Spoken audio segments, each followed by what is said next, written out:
தூளாக இருக்க அந்த பர்ஃபியோட டேஸ்ட்டு, பால் எல்லாமே சேர்ந்து ஒரு அருமையான சுவையை கொடுக்கக்கூடியது.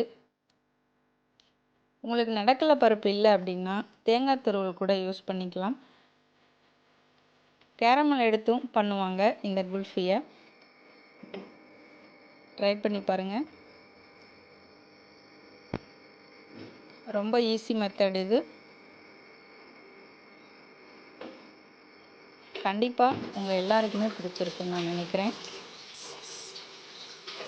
ட்ரை பண்ணி பாருங்கள். தேங்க்யூ. இந்த வீடியோ உங்களுக்கு பிடிச்சிருந்தா லைக் பண்ணுங்கள், ஷேர் பண்ணுங்கள், என்னோட சேனலை சப்ஸ்கிரைப் பண்ணுங்கள். நன்றி நண்பர்களே.